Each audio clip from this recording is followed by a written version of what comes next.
listening to The Announcer's Table with Daryl and Ian. This podcast is presented by RingIcon.com, the social networking site for wrestlers, fans, promoters, and everything indie wrestling. Log on today and create your profile, and as always, enjoy the show.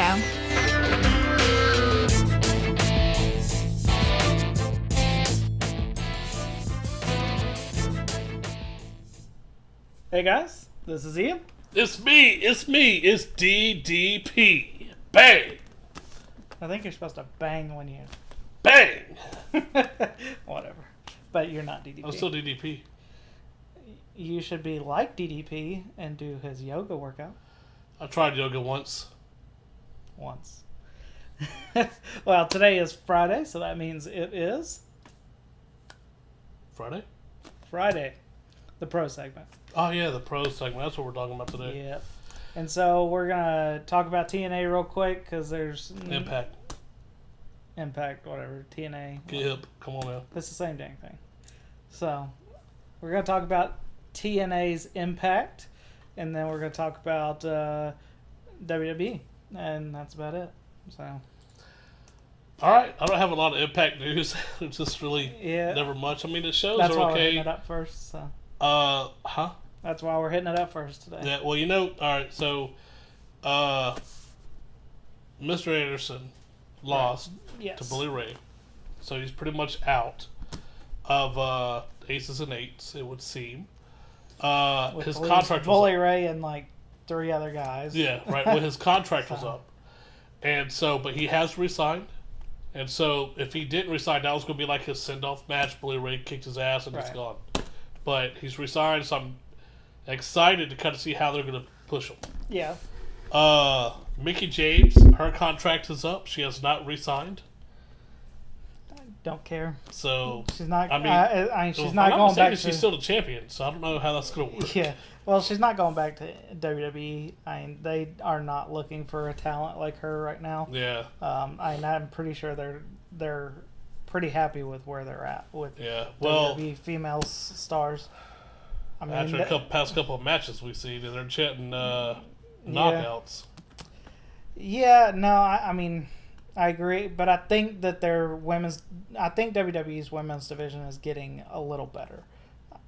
I see the progression, whether it be little baby steps, here or there. I think it's getting a little bit better, but not, obviously not much. But I don't think TNA's is really that much better. You did watch the match, right?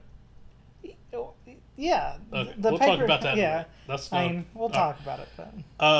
In interesting news, Hogan's contract is set to expire October 1st. Which means nothing. Well, he's not real happy with TNA in the way they handled letting Brooke go. He thinks that he should have done that. Yeah. Kind of deal. Who cares? So the business is business, but like I said, it doesn't matter. WWE is not looking to bring in Hulk Hogan. Yeah, they're two different. I don't know. It's crazy. But you have to. TNA has to realize that Hogan is a huge draw for them. I don't know why, but every fan in their audience has a Hogan shirt on. Maybe they give them out on the way into the arena or something. But everybody is Hulkamaniac fans. Well, they're actually looking right now as a single place to hold Impact again. Yeah, well, they need to. Well, they was tossed between Orlando again and Las Vegas, and then Las Vegas is now out of the question because they don't draw in Vegas. Yeah, it's not a wrestling town. It's close to. It's an entertainment town, but wrestling town is a little different story. Yeah. Even though you can get the crowd from, or you could potentially get the crowd from California, but I don't. Well, they got to do something. They're just wasting money. It's just blowing right out the window. They got to do something. Yeah. AJ's he's only signed a little extension, just good through the end of the year. That's probably why he's getting a title push right now. They're probably trying to entice him to stay. Right. But his is just coming out of money. Yeah. So we'll see. All right, that's all I have to that. Nothing special. On to some WWE news. That's a creepy picture just to pop up on. RVD is about to take some time off. Yeah, which, I mean, honestly, I see it because unlike some of the other superstars, he wrestles every Monday and every SmackDown. So he's wrestling every Monday and Tuesday, Yep. and then occasionally he always wrestles the pay-per-views, of course, and then on top of that, occasionally the like live shows that they do all the time. Yeah. So I mean, he has been non-stop working Since he came back. Yeah. Well, the way his contract is working right now is he works 90 days and then he takes right. some time off, works 90 days, takes some time I off. don't like it because I love him. I love to see him work, but everybody needs a little break. I know what y'all are wondering. Well, what's going to happen to Raquito Rodriguez? Ricardo Rodriguez. Sound like one of those brain moments. That's what happens when you get old. I think it's the redness. They're wanting to pair him with Rey Mysterio. We'll see. I mean, I gotta see Rey Mysterio come back first. They're saying he's already worked a couple house shows. Okay. So should be brought back. I would probably say by the next pay-per-view that you should start seeing. Yeah. Hey, I'm excited. Rey Mysterio is one of my favorite wrestlers. I've always loved him to watch him. From back when he started with ECW, all the way up, to WCW and beyond. So I think he's gotten a little sizable compared to where he was in ECW and WCW, but I still love to see him wrestle. So yeah, I do too. I want him to come back. I just hope he doesn't get hurt again. Yeah, I mean we'll probably have him a few months and he'll break his other knee again and he'll be out a year. Yeah. So, what else do I have? John Cena's already working out. Yeah. So he was tweeting. He's back in the gym. Hey, and that's good for him. I don't know if you saw a tweet from The Rock. Right now he's filming Hercules, which his cousin, Jimmy Snuka's daughter, is in the movie also. Oh yeah. Well, he tweeted out that he's been on like a 90-day cleanse, and so he's only had such and such, and and he is like ginormous compared. Even The Rock, you saw him when he came back from to WWE. He was huge. He's even bigger than that now. He's like the freaking Super Shredder from Ninja Turtles. You know what I'm saying? It's nuts. I'd like to think he's doing it all naturally. But I mean, come on. That dude, I've never seen anybody in my life's physique change like that much. Yeah. He's enormous. Yeah, I mean, I'm not going to say he's doing anything illegal or anything, but I mean, it's just... Hey, you never know. Yeah. Honestly, that's his personal business. I don't suggest it to any independent wrestlers out there. Absolutely not. You're not going to get anywhere doing that, but, some cable companies are offering refunds on the pay-per-view. I don't understand. The pay-per-view I thought was pretty good. It wasn't like the most spectacular pay-per-view. It went well. The matches were pretty good. They didn't have any horrible matches. I don't think there were any like horrible matches. Did you watch the women's match? Yeah, there were some major botches in the women's match, but overall it started out real well. The part that they rehearsed and planned out. After that, there was quite a few screw-ups, but we'll talk about the women's match in a little bit. So yeah. You want to go ahead and talk about... You want to talk about Raw or you want to talk about the pay-per-view? Well, did you watch Total Divas this week? I did. I was kind of disappointed. It was the mid-season finale. Yeah. I thought that was good. I watched the after show that they had, and it was only 30 minutes, so it was like real rushed. I thought they should have been an hour. Yeah, we didn't have a chance to watch the after show yet. But we did watch the full show, so... I won't tell you about the fight that breaks out. Okay, cool. So... Well, the show, it was alright. Natalia got married. Kind of scripted, crazy drama there, definitely totally scripted.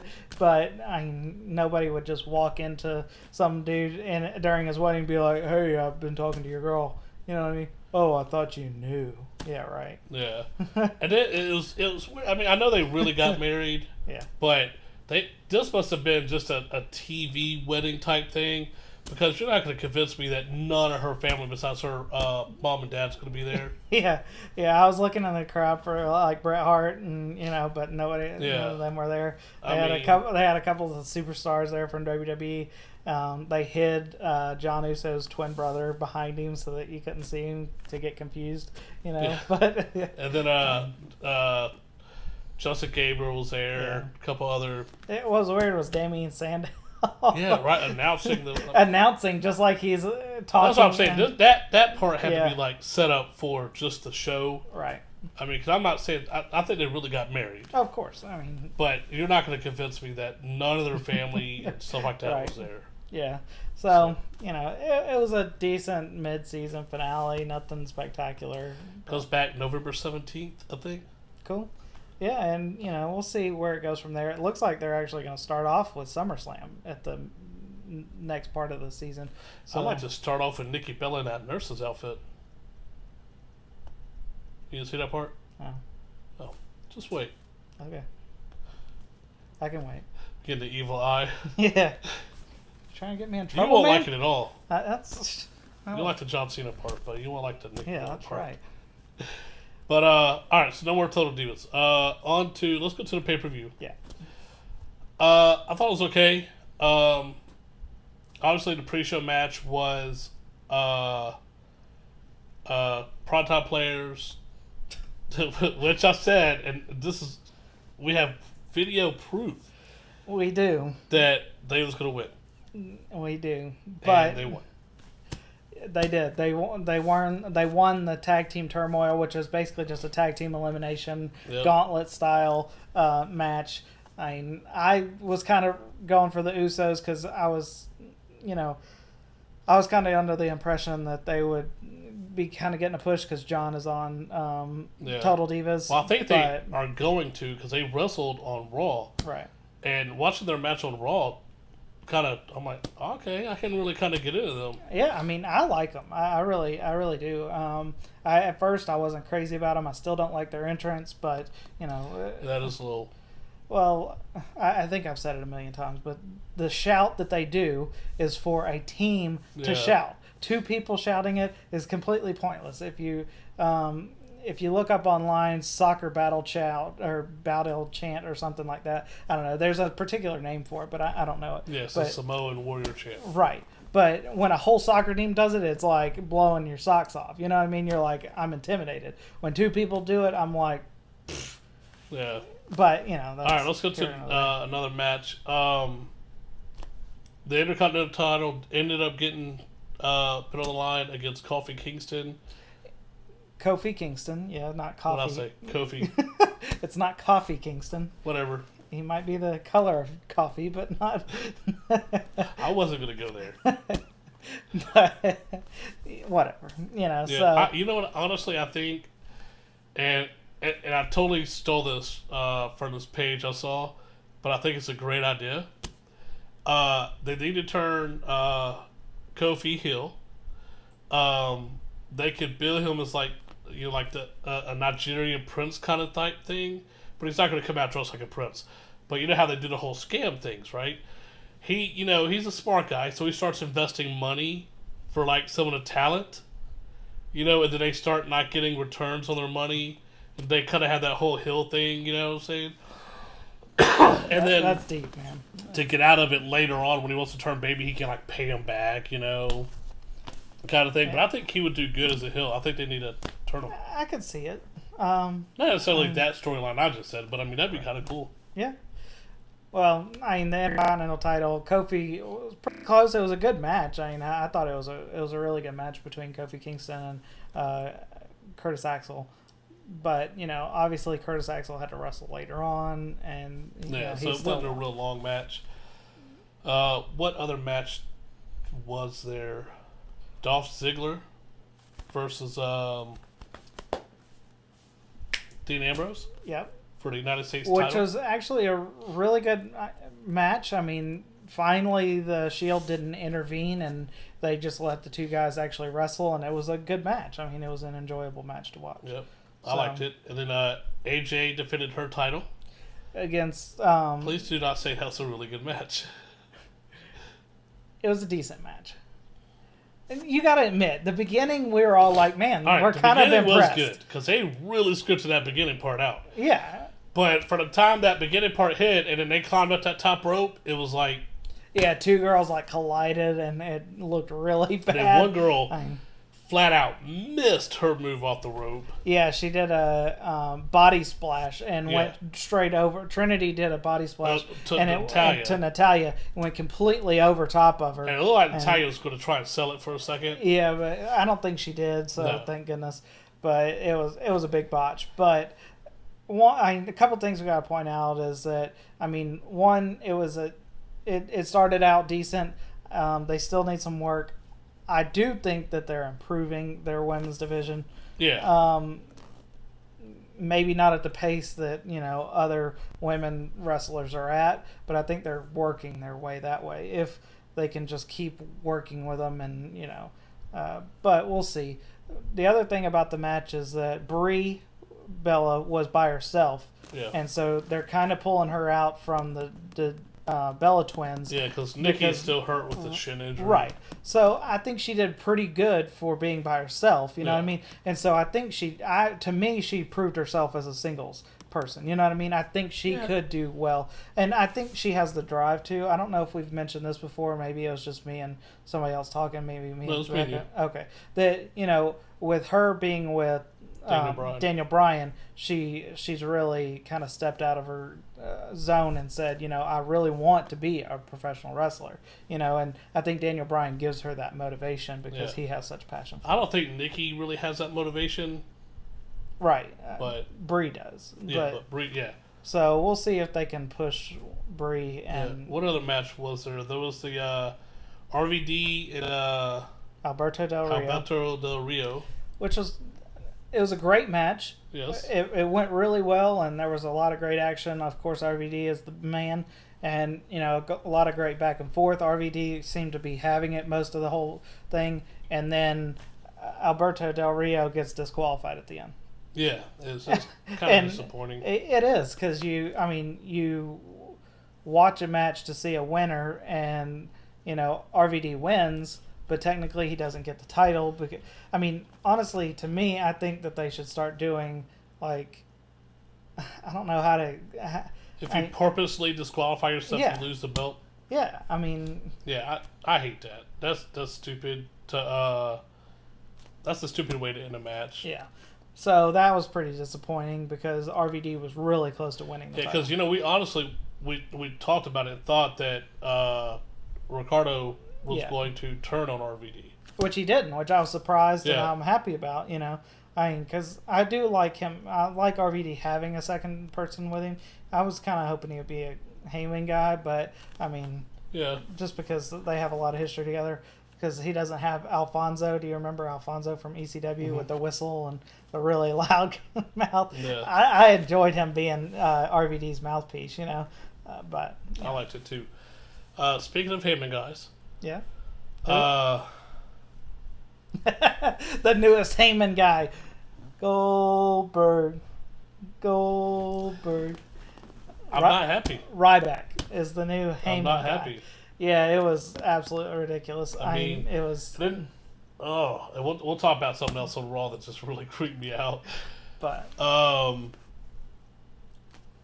in all, the match was pretty good. Yeah. I thought for what it was. Right. It was really good.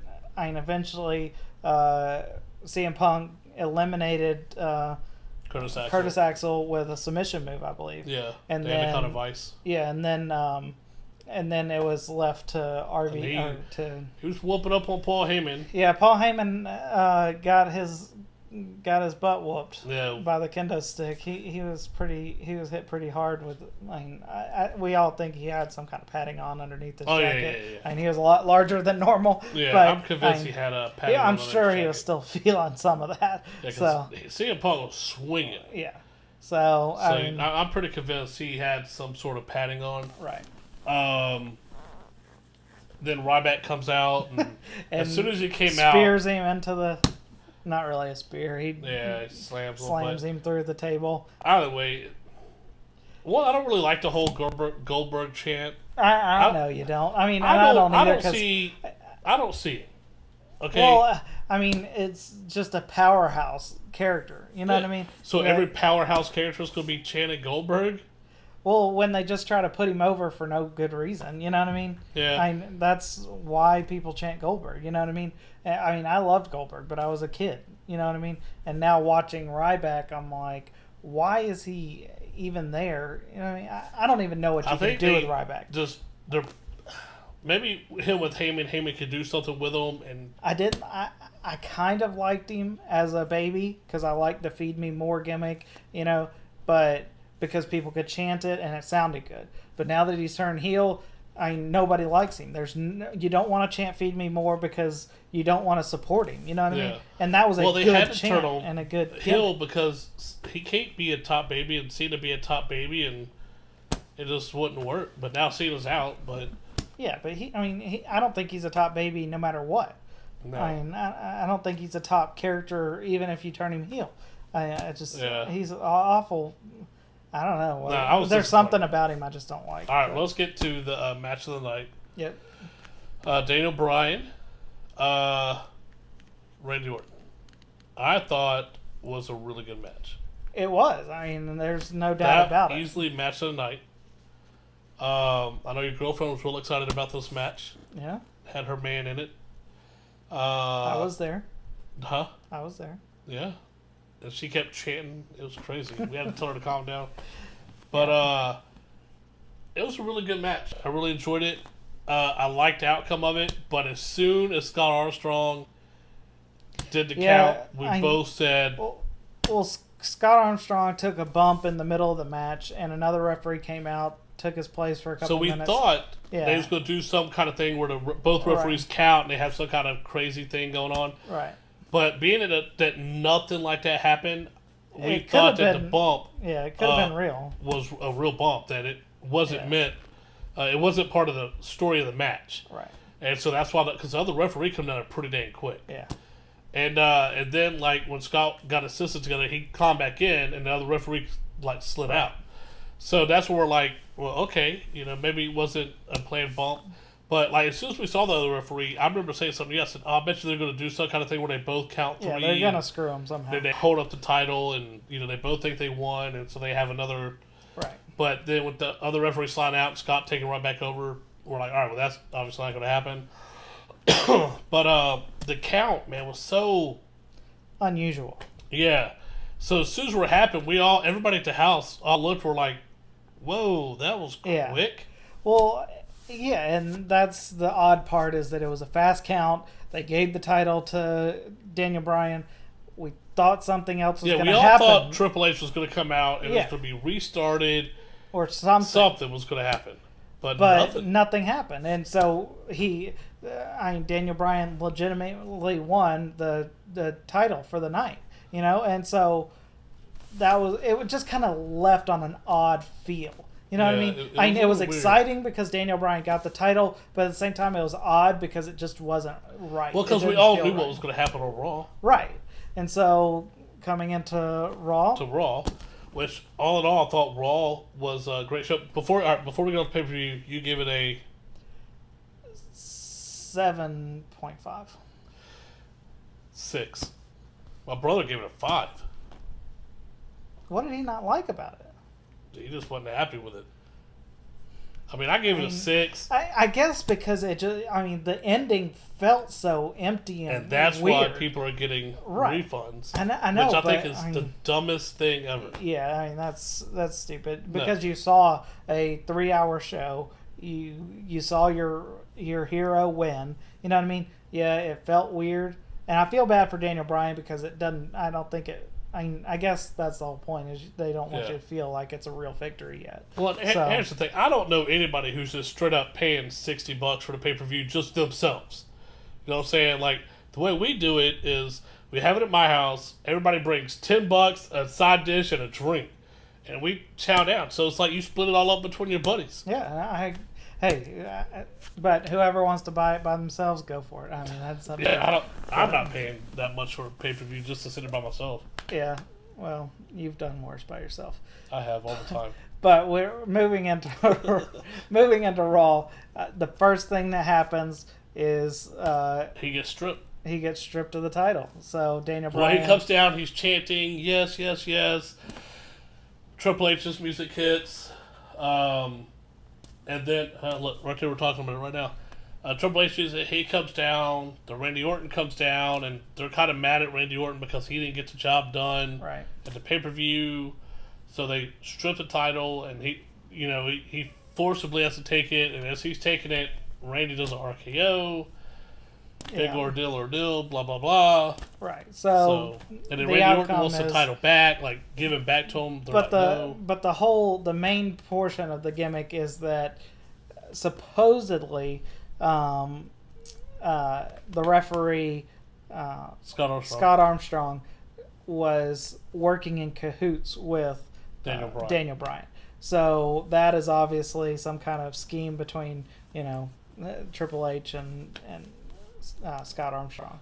So and you remember a while back, quite a few years ago, they did a whole other referee scheme like that with Charles Robinson and Ric Flair. Yeah.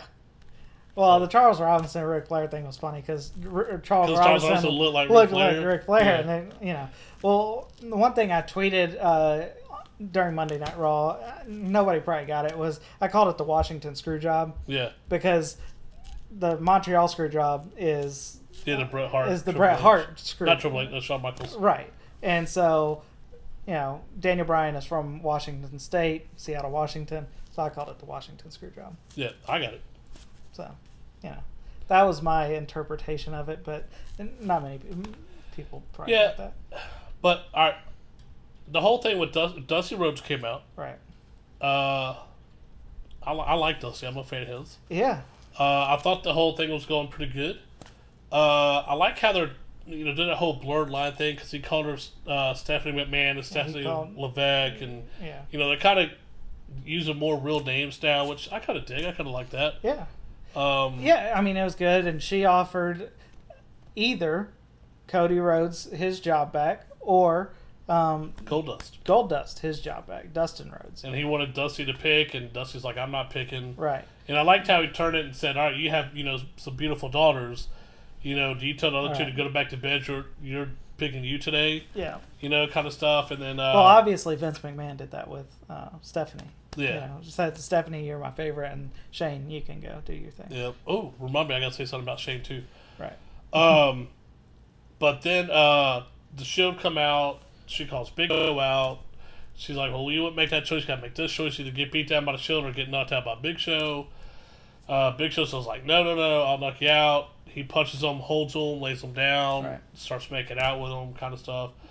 Kind of hot. Not really. But the whole crying thing is getting on my nerves. That one made sense to me. The Big Show with if he hadn't been crying 50 other times already. Right. Yeah, that one made sense to me. The other 30 times of him, having a big problem with it, I don't know. But I can see him being upset, but crying. Yeah. See, it would have been fine. It would have been better had he just been upset and not cried before. Right. And then this one is what made him cry, and this one is what breaks the Big Show. Yeah. Because he was so emotional, he really broke down this. But I mean, we're obviously not on the writing team, so yeah. I mean, we'll see what happens. That's probably one of my favorite storylines that they've got going right now. I'm really interested to see how they bring back Cody Rhodes. Hopefully, they bring back Goldust because he had a phenomenal match with. I'd like to see him some more with Randy Orton. So I would like to see those two come back. So I want to see where that storyline goes. Yeah. All right. Well, let's jump to the main event. There are no more Rhodes family members that they can bring out. Yeah. So don't look forward to them coming with another. They're not going to bring out the mom. Yeah. So the grandma, or the plumber. I hope that's the last of the Rhodes that they bring out, and now they just build the storyline from there. So we'll see. All right. Let's jump to the main event. I thought it was pretty good. Daniel Bryan had to fight Roman Reigns. Right. Which, I'm realizing looking at Raw, half of them are related to The Rock. Yeah. Well, I mean, that's... Or, well, that family. They're, you know what I'm saying? That's the new thing for me is like, okay, when I see a new talent, I'm like, who are they related to? Yeah. Because they all are related or know somebody somehow, and that's how they're getting the jobs now, which is perfectly fine. We all know it's about who you know. Yeah, so, I mean, that's just how the business is. That's why WWE is the way it is, you know. But... Well, because I think now the storyline's going to take a twist because Daniel Bryan was just taking it to Roman Reigns. That was a really good match. Then the Shield kind of got involved. He started getting beat down, and then Randy Orton came down, and then all of a sudden the locker room cleared. Yeah, like into the ring. The top mid-card babies right now all come flying out. And then they all, by the end of it, they was all... a lot of them did their finishing moves on the different Shield members because Randy Orton got out pretty quick. And then guess who was holding up Daniel Bryan at the end? Oh, it was the primetime. The primetime players. So push much, right? But I liked it. They all held them up, a couple different times, and so that tells me now there's like that real dissension in the locker room, kind of, and and it looks like seeing a twist. I hope so. I mean, we know some rumors that are going around. We'll see what happens. Yep. One of the rumors is that Shane McMahon could come back as, the other half of the company, which would blow my mind. I love Shane McMahon. I loved him when he was wrestling. I loved his Daredevil stuff off the Titantron and stuff. Well, I had this feeling, and so I Googled Shane McMahon and what he was doing right now. And he was the CEO of this company called Wow something. I don't really know what it is. But he just stepped down in July.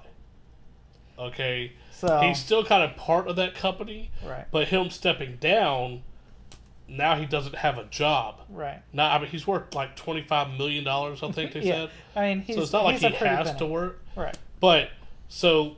his home is WWE. Yeah. I mean, that's where he's that's where he'll end up being. I mean, Stephanie McMahon, Triple H, they're the top of the company right now. Triple H is going to run the company. Right. He's going to be Vince McMahon when Vince McMahon is done. Right. That's going to go. It's going to go. It's not going to go to Stephanie. It's going to Triple H. Right.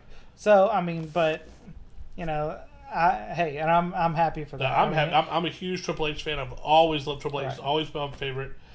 And so, I mean, I think it's awesome anyways. Right. But, well, one of the things we didn't really hit on, I mean, probably the last thing we'll hit on real quick with Raw is Randy Orton. Since they kind of told him they were disappointed in how he acted and that they want the evil Randy Orton back, So him and The Miz had a match. Did you catch that match? Yeah. I mean, that was brutal. Yeah, he beat The Miz out because they was in Cleveland, Ohio. The Miz's mom and dad, his mom looked kind of normal. His dad looked weird. Yeah. Like, you're looking at The Miz, and then I was like, is he adopted? He looked like an 80s rock band guy or something. I don't know. It was weird. But he's all right. So he's going to supposedly miss some time. He's injured. Well, I mean, they had a brutal match, and they wrestled on the outside. I mean, Miz got in a lot of really good moves and did really well. I mean, I thought the match was great. But then the ending was putting the Miz's head in a chair and stomping on it. So, but it was pretty obvious when he went around to the other side. He landed on his back. I mean, the camera was looking right at it. Yeah, it was a bad camera angle. Yeah, I mean, it showed that it was completely kind of off. Cut or swung or something. Yeah. But so yeah, I'm curious. Yeah, that goes. It looks like the evil Randy Orton. Right, and that's what I was getting to is that you'll probably start seeing a more vicious Randy Orton. So that he can become the face of the WWE for the. I'm excited. I really corporation. like the storylines that's going on right now. Yeah, I mean things are going pretty well. I mean it's probably the deepest story they've had in a little while. So. We'll see. All in all, I think Raw was really good. I really enjoyed it. So yeah. So I mean that's pretty much it. I mean the pay-per-view was decent. I think the only thing to take away from it is it was just strange ending. Yeah. I mean, it just felt odd. So, I mean, but then, I mean, obviously it just was a build-in to Raw. Yeah. So, I mean, really, when you buy a pay-per-view, you should know that you're getting the pay-per-view and Raw as one story. Pretty much. 'Cause it's just going to kind of continue over. Right. Well, that's pretty much it for Raw. I know we're going to have something coming up on the announcer's take probably in the next few weeks because he has to go watch it. But y'all go ahead and watch it. It's the top 25 rivals in wrestling. Yeah, and I'm pretty sure the cover on Netflix is Shawn Michaels and Hulk Hogan. Oh, I thought it was Shawn Michaels and Bret Hart. No, it's Hulk Hogan ripping his shirt. Okay. But it's on Netflix. Check it out. It's top 25 rivals of all time. Man, as y'all know, I'm an old man. So it really, man, just took me back. Because I remember watching a bunch of these as a kid thinking, oh my goodness, but that's before I was like, I still get like that about wrestling, but I know what's going on in wrestling. Yeah. But it has like the Von Erichs and the Freebirds, my favorite, stable of all time. Amazing. Has their epic feuds. Number one, I think should be in the top.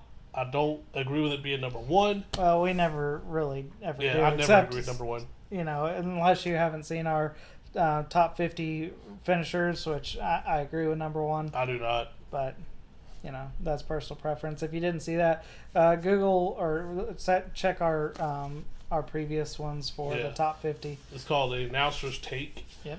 But it was pretty good. It's 2 hours and 50 minutes long. So you can split it up.